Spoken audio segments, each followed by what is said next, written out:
Assalamualaikum warahmatullahi wabarakatuh. Bagaimana kabarnya hari ini anak-anak? Alhamdulillahirrahmanirrahim, kita bisa dipertemukan dalam pelajaran hari ini dengan sehat walafiat dan tidak kekurangan suatu apapun. Semoga semuanya selalu sehat, selalu tetap semangat belajar. Pertemuan hari ini yang akan kita pelajari adalah tentang Al-Quran dan hadis mengenai kesetaraan alam. Nanti di sini akan dijelaskan tentang Quran surat Asy-Syams, kemudian hadis-hadis yang terkait dengan Quran surat Asy-Syams.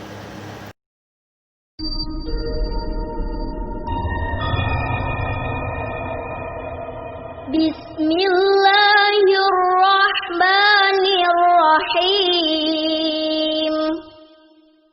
Wasyamsi waduhaha wal qamar wal ardi wama tahaha wa nafsin wama sawaha fa'alhamaha fujuraha wa taqwaha qad qala lahum rasulullahi naqatallahi wa suqayaha fakazzabuhu fa'aqaruha fadamdama alaihim rabbuhum bidzambihim.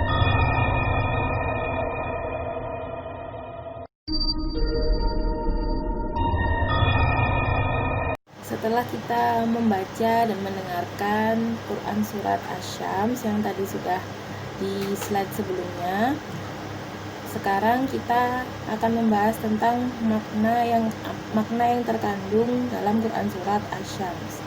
Surat Asy-Syams terdiri dari 15 ayat dan surat Asy-Syams adalah surat ke-91 di dalam Al-Quran.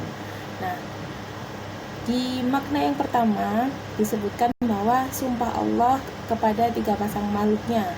Tiga pasang makhluknya yaitu yang pertama matahari dan bulan, langit dan bumi, kemudian siang dan malam. Yang kedua yaitu pembangkangan kaum Tsamud yang menyembelih unta yang mereka minta supaya keluar dari batu. Jadi kaum Tsamud ini meminta kepada Nabi Saleh untuk menunjukkan mukjizatnya.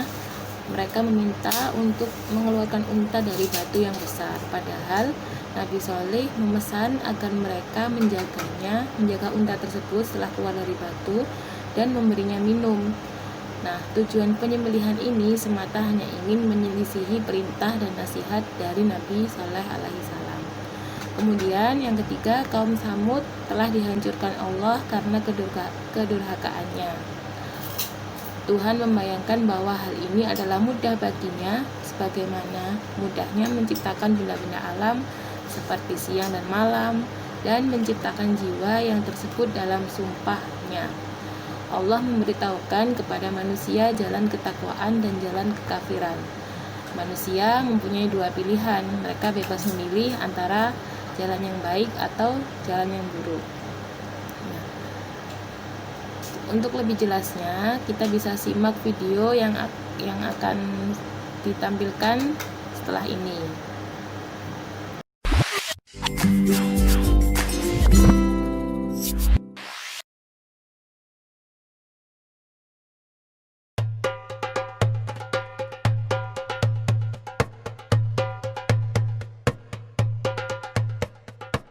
Nabi Soleh alaihi salam adalah keturunan dari Nabi Nuh alaihi salam. Nabi Soleh berasal dari keluarga miskin dan sederhana. Namun begitu, Nabi Soleh adalah pemuda yang taat, yang hanya beriman kepada Allah. Nabi Soleh diutus untuk kaum Tsamud yang hidup di bekas reruntuhan kaum Ad. Kaum Tsamud ternyata lebih pandai daripada kaum Ad. Mereka mampu membangun lagi jaringan irigasi yang lebih sempurna guna mengairi lahan pertanian dan perkebunan. Berkat kegigihan kaum Tsamud, negeri tandus itu pun bisa dibangun kembali. Bangunan di tempat itu megah dan mewah. Gunung-gunung dipahat menjadi istana yang indah. Tanah di tempat itu juga subur. pepohonan hijau dan buahnya lebat. Hasil panen selalu melimpah ruah. Seluruh kaum Samud hidup sejahtera dan tercukupi. Namun keberhasilan itu justru membuat kaum Samud lalai dan sombong. Mereka tidak mau menyembah kepada Allah. Mereka menganggap rezeki yang mereka peroleh bukan karunia Allah, melainkan hasil usaha mereka sendiri. Oleh karena itulah, Allah mengutus Nabi Soleh agar berdakwah untuk kaum Samud agar kembali ke jalan yang benar. Nabi Soleh pun mulai berdakwah. Beliau mengajak kaum Samud untuk menyembah Allah.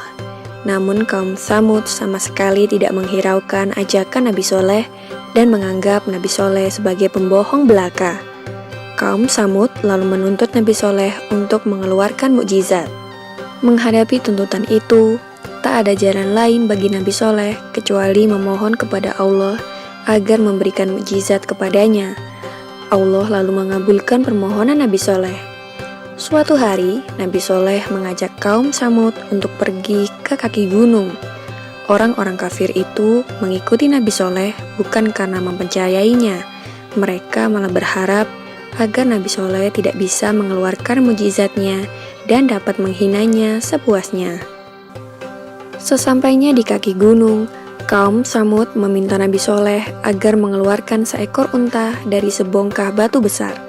Sebuah permintaan yang tidak masuk akal. Namun, betapa terkejutnya kaum Samud karena tiba-tiba sebongkah batu besar itu terbelah. Dari dalam bongkahan batu itu keluar seekor unta betina. Orang-orang dari kaum Samud keheranan, menepuk-nepuk pipi mereka dan memandang tak percaya. Setelah kejadian itu, beberapa orang mulai percaya. Mereka membenarkan kenabian Nabi Soleh alaihi salam. Kabar itu segera tersebar ke seluruh penjuru negeri. Air susu unta yang keluar dari batu itu banyak sekali dan cukup untuk diminum seluruh penduduk. Orang-orang bergembira, mereka bisa minum susu unta sepuasnya. Akan tetapi masih ada juga orang yang berkeras hati tidak mau percaya dan menganggap semua itu hanyalah sihir belaka. Orang-orang kafir yang tidak mau mempercayai Nabi Soleh kemudian memilih 9 algojo kejam yang selama ini sering menyiksa pengikut Nabi Soleh untuk membunuh unta tersebut. Melalui malaikat Jibril, Allah memberitahu rencana pembunuhan unta itu kepada Nabi Soleh. Beliau kemudian datang untuk menasihati orang-orang kafir itu agar bertaubat dan mengurungkan niat jahat mereka. Namun tekad mereka sudah bulat. Dengan membawa pedang yang terhunus, mereka mengejar unta Nabi Soleh dan membunuhnya dengan pedang yang sudah diasah tajam. 9 algojo itu kemudian mendatangi rumah Nabi Soleh karena mereka juga ingin membunuhnya. Namun dalam perjalanan, mendadak batu-batu besar melayang menghantam mereka dan mereka meninggal.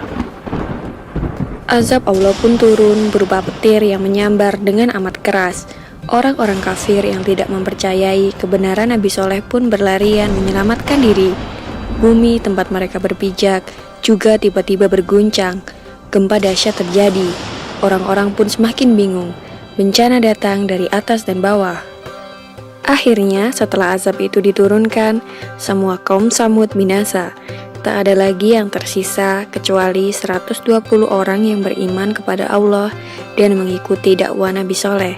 Selanjutnya, Nabi Soleh membawa para pengikutnya berhijrah ke Ramlah, yang merupakan suatu tempat di Palestina.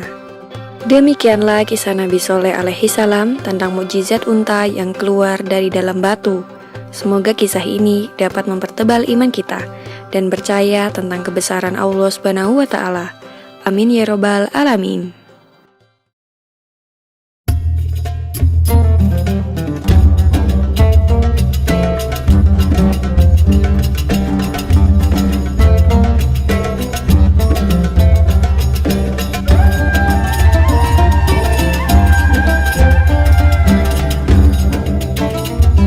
Nikmat yang telah diberikan oleh Allah yang dijelaskan 6 tadi, yaitu matahari, bulan, langit, bumi, siang dan malam, bisa dirasakan oleh manusia yang nantinya bisa membuat manusia lebih bersyukur dan terus bersyukur kepadanya.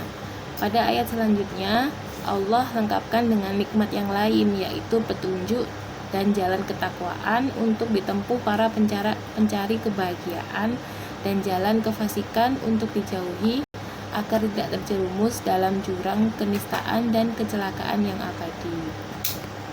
Kemudian ada hadis yang terkait dengan ayat tersebut dari An-Nu'man bin Bashir radhiyallahu anhu. Nabi Shallallahu alaihi wasallam bersabda, "Ala wa inna fil jasadi mudghata idza salahat salahal jasadu kulluh wa idza fasadat fasadal jasadu kulluh ala wahiyal qulub." Yang artinya, ingatlah bahwa di dalam jasad itu ada segumpal daging. Jika ia baik, maka baik pula seluruh jasad. Jika ia rusak, maka rusak pula seluruh jasad. Ketahuilah bahwa ia adalah hati atau jantung. Hadis riwayat Bukhari nomor 52 dan Muslim nomor 1599. Itu tadi yang bisa kita pelajari. Itu tadi yang dapat kita pelajari. Semoga bermanfaat. Terima kasih sudah mau belajar dengan tekun dan menyimak dengan baik. Wassalamualaikum warahmatullahi wabarakatuh.